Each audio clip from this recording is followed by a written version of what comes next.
하나님 말씀 신약 마태복음 5장 1절로 12절 말씀 신약 성경 4페이지입니다. 마태복음 5장 1절로 12절 말씀 교독합니다. 예수께서 무리를 보시고 산에 올라가 앉으시니 제자들이 나아온지라. 심령이 가난한 자는 복이 있나니 천국이 그들의 것이며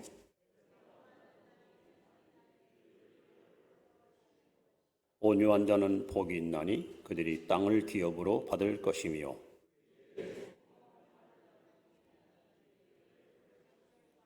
긍휼히 여기는 자는 복이 있나니 그들이 긍휼히 여김을 받을 것이며 화평하게 하는 자는 복이 있나니 그들이 하나님의 아들이라 일컬음을 받을 것이며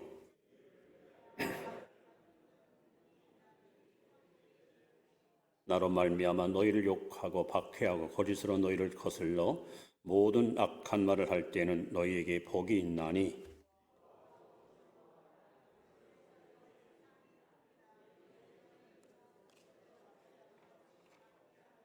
아멘. 교회 소식을 알려드립니다. 오늘 인사를 짧게 하겠습니다. 바람봐도 은혜가 됩니다. 곁에 있어서 큰 힘이 됩니다. 함께 은혜 예배 들어서 행복합니다. 시작.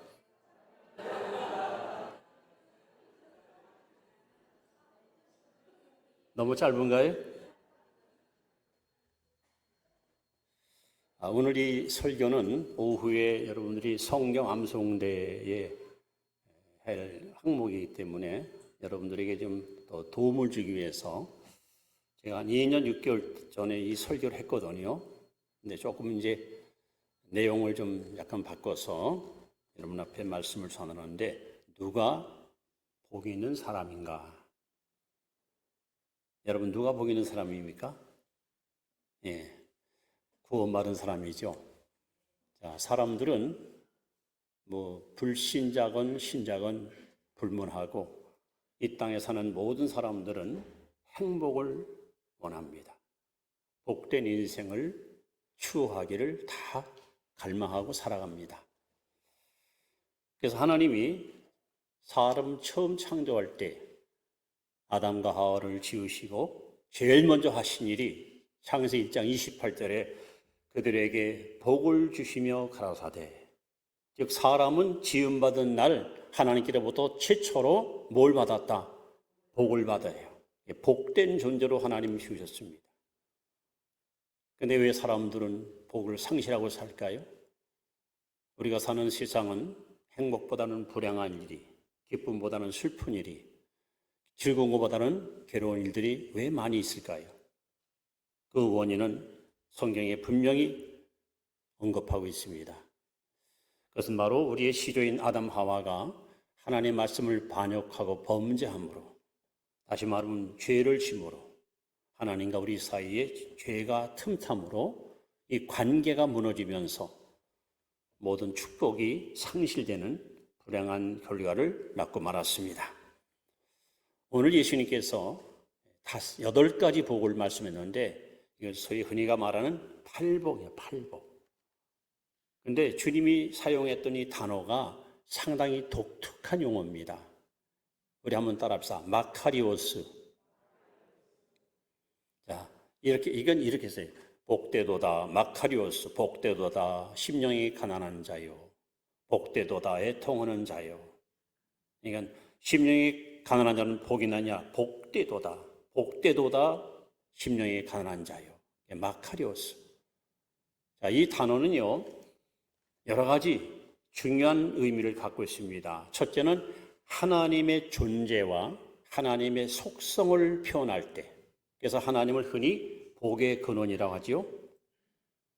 그럴 때 우리가 사용하는 단어 마카리오스입니다. 또는 피의 제사, 드린다, 이런 의미도 갖고 있습니다. 그런가 하면 사막의 오아시스, 사막의 오아시스. 또는 타인, 즉 다른 사람의 생에 기여한다. 이런 복합적인 여러 가지 뜻을 갖고 있는 단어가 바로 마카리오스입니다. 그래서 이 말씀을 하나로 이렇게 묶어보면 복이 뭐냐? 무엇이 복이냐? 소유가 아니고 존재.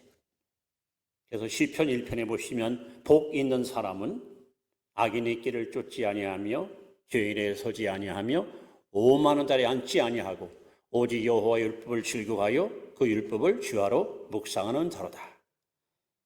여러분, 사람들은 많이 소유하면 뭐든지 많이 가지면 그것이 복으로 여기지만 성경은 소유가 아니고 존재. 하나님 앞에, 역사 앞에, 내 양심 앞에 내가 어떤 존재냐. 그래서 오늘 성경에서 말하는 진정한 복, 성경적인 복, 하나님이 인정하는 복이 과연 어떤 복일까? 오늘 본문을 통해서 세 가지 영적 교훈을 함께 받으려고 합니다. 자, 첫째는요, 무엇이 복 있는 사람이냐? 하나님과 화목한 사람. 이것이 첫 번째 복 있는 사람의 모습입니다. 자, 욥기서 22장 21절 말씀을 우리 한번 같이 읽습니다. 시작. 너는 하나님과 화목하고 평안하라. 그리하면 복이 내게 임하리라. 저는 이 말씀을 전 세계 인류에게 선포하고 싶어요. 개인의 불행, 가정의 불행, 혹은 심지어 교회의 불행, 사회의 불행, 국가의 불행이 왜 왔습니까? 하나님과 화목하지 않았어요. 하나님과 불목하니까, 하나님과 등을 돌리고 있으니까, 하나님과 관계가 끊어지니까 불행이 온 거예요. 그래서 너는 하나님과 화목하고 평안하라. 그럼 복이 내게 임하리라. 그런데 인간은요, 아무리 힘쓰고 애써도 하나님과 화목할 수가 없어요. 왜? 로마서 3장 23절에 모든 사람이 죄를 범하였음에 하나님의 영광 이루지 못한다 그랬고, 예레미야 19장 17장 9절에 보시면 만물보다 거짓되고 부패한 것이 사람의 마음이라서요. 이런 부패하고 거짓되고 사악한 인간이 어찌 거룩한 하나님과 여러분 화목할 수 있습니까? 못하는 거예요. 그래서 첫째 아담은 인류에게 죄라는 나쁜 불행과 저주를 가져왔지만 감사하게도 둘째 아담 예수님께서는 십자가 위에서 당신의 몸을 깨뜨리고 피 흘리사 화목제물로 죽으시어 하나님과 우리 사이에 가로막힌 죄담을 헐어버리고 누구든지 그 예수 믿고 주께 나오기만 하면 주님은 저와 여러분들을 받아주시고 하나님과 우리 관계가 화목으로 이어져 가도록 축복의 문을 열어놓았습니다.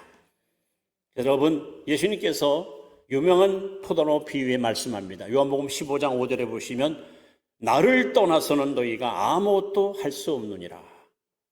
여러분, 물 떠난 고기가 살 수 있을까요? 뿌리 뽑힌 나무가 여러분 살 수 있을까요? 날개 부러진 사회가 날 수 있습니까?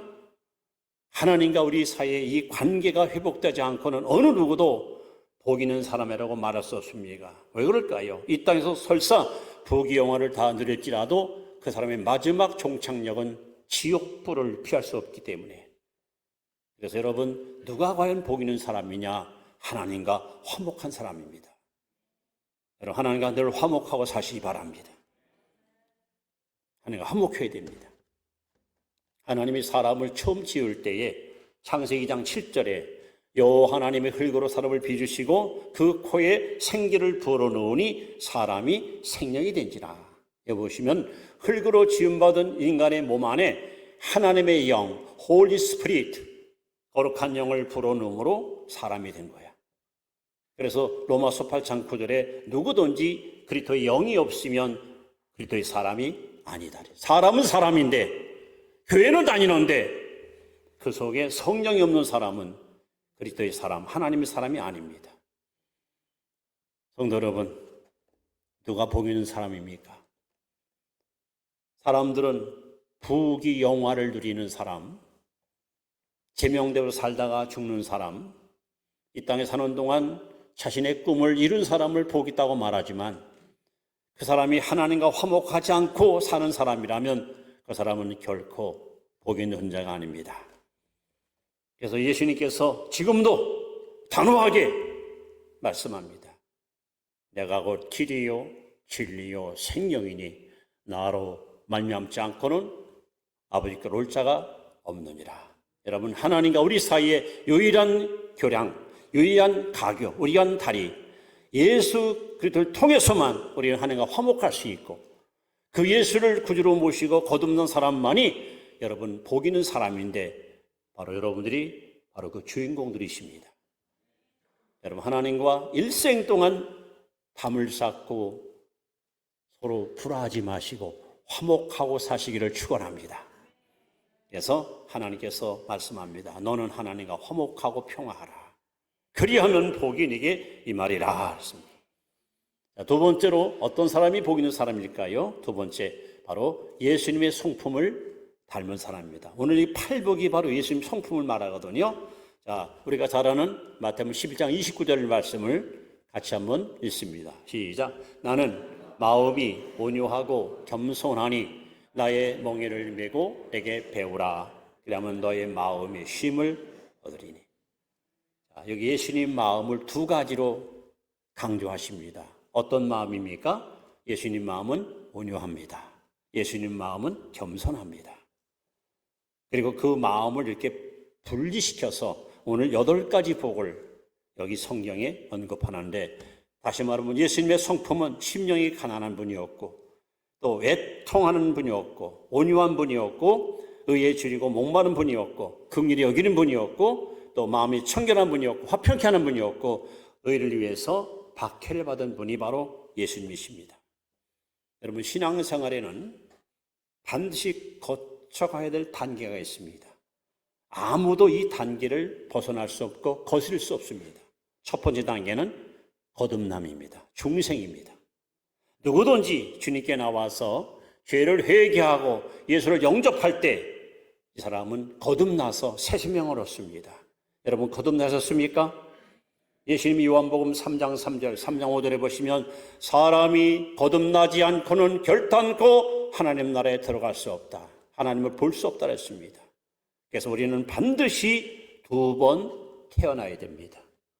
부모에게 태어난 몸 갖고는 절대 천국 못 갑니다. 아버지께로부터, 우리로부터, 하나님께로부터 다시 태어나야 됩니다. 그것이 바로 중생, 그것이 바로 거듭남입니다. 그러면 거듭남은 다냐? 아닙니다. 두 번째 단계가 있습니다. 바로 그것이 성결, 성화의 단계입니다. 예수님께서 말씀합니다. 마음이 청결한 자는 복이 있다. 저들이 하나님을 볼 것이다.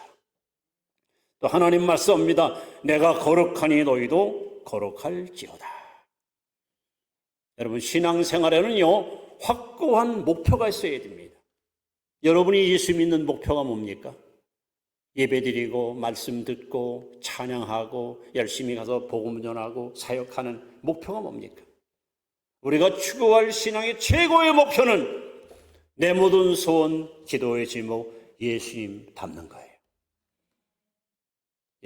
이것을 여러분 목표를 삼아놓고 부단히 우리는 힘쓰고 애써야 됩니다. 하나님, 제 마음에 간절한 소망이 있다면 예수 그리스도를 닮기 원합니다. 주님의 성품, 주님의 인격을 본받기 원합니다. 사도 바울은 고린도서 11장 1절에 이렇게 단호하게 고백합니다. 내가 그리스도를 본받은 것과 같이 너희도 나를 본받는 자가 되라. 저는 이 말씀을 볼 때마다 굉장한 도전을 받습니다. 나는 과연 내 자녀들에게 혹은 내 후손들에게 아무개야 내가 예수님을 본받은 것처럼 너도 나를 본받아라. 여러분, 그게 말할 수 있습니까? 우리는 그런 존재가 되어야 됩니다. 그래서 예수님의 성품을 닮은 사람이 진짜 복 있는 사람이야. 여러분, 마음이 온유하고 겸손해 보세요. 어디 가든지 모든 사람에게 존경받습니다. 온유한 사람, 겸손한 사람을 비유할 사람 없습니다. 사람이 교만하고 분노하고 이기적이고 독선적이고 사람들을 비판하고 거절하니까 여러분 미움받고 시기받는 것이지, 정말 예수님처럼 온유하고 겸손한 마음을 갖고 살면 우리는 어디 가든지 환영받고 신뢰받고 존경받는 존재가 될 수 있습니다. 그래서 우리는 매일같이 여러분 깨어 기도할 때마다 하나님 앞에 이 사실을 고하십시오. 주님의 마음을, 주님의 성품을, 주님의 인격을 담기 원합니다. 그것이 바로 복 있는 사람이고, 이런 사람을 통해 하나님은 당신의 뜻을 행하시고 계시고 앞으로도 계속해서 이루어 가실 것입니다. 자, 이렇게 첫째는 하나님과 화목한 사람, 둘째는 예수님의 성품을 닮은 사람, 이것이 바로 복 있는 사람입니다. 그렇다면 여러분 주변에, 여러분 옆에 사람들 하나님과 화목하시고 예수님을 닮기 바랍니다. 한번 격려해 주세요.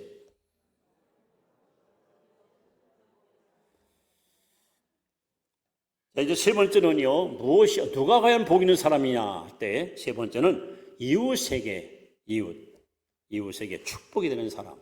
이것이 바로 복 있는 사람입니다. 자, 창세기 12장 3절 아브라함 이야기입니다. 같이 봅니다. 너를 축복하는 자에게는 내가 복을 내리고 너를 저주하는 자에게는 내가 저주하리니 땅의 모든 족속이 너로 말미암아 복을 얻을 것이라 하시니라. 여러분, 아파트 신축 공사장 가시면 반드시 모델 하우스가 있습니다. 앞으로 이런 건물이 여기 세워집니다. 이런 평수로 세워지니 오셔서 많이 입주하십시오. 여러분, 아브라함은 바로 우리 신앙인의 모델입니다. 왜 우리가 4,000년 전 아브라함 이야기를 이 시간 듣습니까? 오늘 하나님은 창세기 12장 3절에 너를 축복하는 자는 나도 그를 축복할 것이고 너를 저주하는 자는 나도 그를 저주하라니 너로 말미암아 너 때문에 모든 족속이 복을 얻을 것이다. 근데 그 사람하고 나 무슨 상관이 있습니까? 놀랍게도 갈라디아서 3장 7절, 3장 9절, 3장 29절, 3장 7절에는 믿음으로 말미암아 우리는 아브라함의 후손이겠다. 여러분은 육신의 부모님이 계시지만 영적으로 볼 때 우리의 조상이 누굽니까? 바로 아브라함이 믿음의 조상입니다. 갈라디아서 3장 7절 그리고 9절에는 그러므로 믿음으로 말미암은 자들은 아브라함과 함께 복을 받느니라. 즉 아브라함은 하나의 모델로 샘플로 복을 주셨고 누구든지 예수 믿고 구원받으면 아브라함과 같은 복을 지금도 우리에게 부어주시는 하나님이십니다. 그래서 여러분, 아브라함이 어떻게 복 받는 것은 여러분 그것은 바로 나의 복이 저렇게 오는구나 하는 것을 우리 하나님이 길라잡이로 아브라함을 하나님께서 보여주신 겁니다. 그렇습니다, 여러분. 아까 제가 말씀했잖아요. 마카리오스라는 말은 다른 사람의 생에 기여한다. 여러분, 유대인들은 저분은 참 복이 많아 할 때에 많은 것을 소유한 것을 복 있다고 말하지 않아요. 여러 사람을 성공시킨 사람, 여러 사람을 행복하게 하는 사람을 복 있는 사람이라고 그들은 표현합니다. 여러분들은 여러분 가정에서, 직장에서, 혹은 교회 안에서, 혹은 이 나라 민족 역사 속에서 이웃에게 마음껏 복을 제공해주는 축복의 통로로 살아가기를 축원합니다.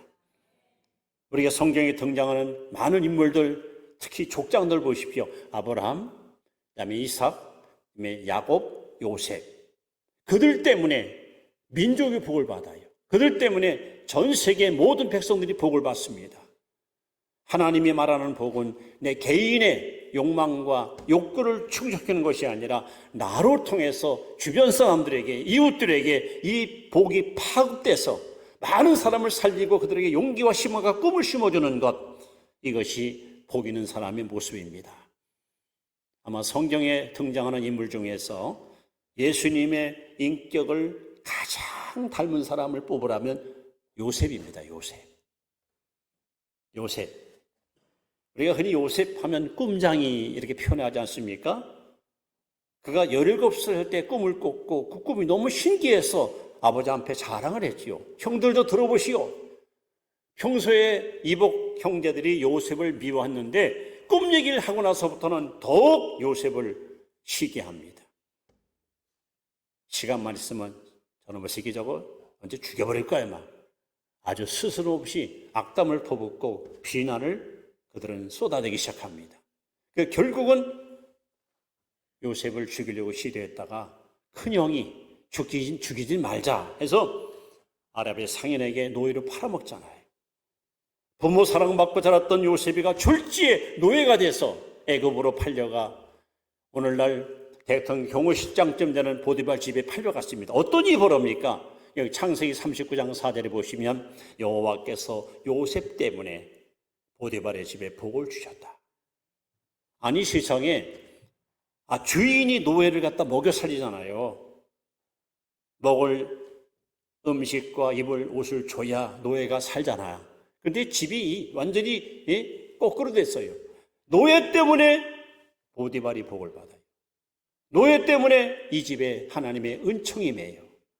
여러분, 복 있는 사람은 이렇게 어디 가든지 많은 이웃들에게 복을 제공해주는 존재로 살아가는 겁니다. 어리 그뿐입니까? 요셉의 나이 만 27세 때에 그 집주인 보디발 아내가 요셉이가 아주 응모가 빼어나고 너무 미남자니까 좀 욕심이 생겼겠죠.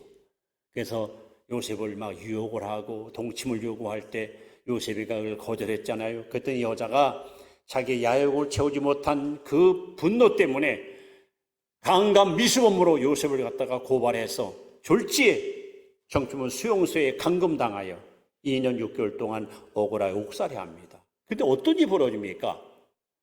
여호와께서 요셉과 함께 하심에 옥절이 복을 받더라. 이 복 있는 사람이요, 감옥에 가니까 감옥을 지키는 옥저들이 복을 받습니다. 30세의 요셉이가 애굽의 총리 됐잖아요. 이 요셉을 통해서 애굽 민족이 복받고 이스라엘 민족이 복을 받고 흉년을 만난 중동에 있는 수많은 민족들이 복을 누립니다. 여러분, 이런 복이 예수 믿는 여러분에게도 반드시 임할 수 있기를 축원합니다. 그래서 여러분, 영국에 이런 그 속담이 있더라고요. 하루가 행복하려면 이발을 하라. 이발하라. 일주일 행복하려면 여행을 가라. 한 달 행복하려면 집을 사라. 1년 동안 행복하려면 결혼하라. 평생 행복하려면 이렇게 이웃을 섬겨라. 이웃을 섬겨라. 저는 여러분 때문에 여러분 가정이, 여러분 때문에 여러분 직장이, 여러분 때문에 여러분 섬기는 교회가, 여러분이 속해 있는 지역과 마을, 이 하나님의 은혜와 축복이 임하기를 바랍니다. 그래서 무엇이 복이냐? 소유가 아닙니다. 마카리오스, 존재입니다. 어떤 존재? 하나님과 화목한 사람, 예수님의 성품을 닮은 사람, 이웃에게 축복이 되는, 축복 통로 되는 사람, 이게 진정한 복 있는 사람입니다. 이제 말씀을 이렇게 마무리합니다. 사도 바울은 에베소 1장 3절로 14절에 보시면, 특히 3절에 보시면 찬송하리로다 우리 주 하나님이여 하면서 우리가 하나님께 받은 복을 세 가지를 이야기합니다. 특히 성경에 말하는 이 복, 어떤 복일까? 바로 신령한 복입니다. 하늘에 속한 모든 신령한 복을 우리에게 주셨습니다. 그 복을 여러분 지금 받았습니다. 그것이 뭘까요? 첫째는 성부 하나님 앞에 선택받은 복입니다. 따라합시다. 나는 성부 하나님 앞에 선택받았다. 요한복음 6장 44절에 예수께서 말씀합니다. 내 아버지께서 이끌어 주지 아니하시면 내게로 올 자가 없느니라. 여러분 지금 여러분 마음, 여러분 생각, 여러분의 재주로 여기 온 게 아니에요. 하나님이 이 자리로 이끌어 주셨습니다. 하나님이 이끌어 주셨습니다. 또 요한복음 15장 16절에 너희가 나를 택한 것이 아니요 내가 너희를 택하여 세웠나니. 여러분들이 성당 갈까, 절에 갈까, 교회 갈까? 여러분이 결정한 게 아니야. 하나님이 선택했습니다. 이사야 43장 1절에 지명하여 불렀나니 너는 내 것이라. 여러분, 하나님이 저와 여러분들을 뽑으시고 고르시고 속간해요. 오늘 이 자리로 불러준 줄 믿습니다. 이것이 복 있는 사람이야. 만약에 하나님이 저와 여러분들을 불러주지 않았으면 지금 뭐하고 살 거예요? 여러분 지금 어디서 뭐 할 겁니까?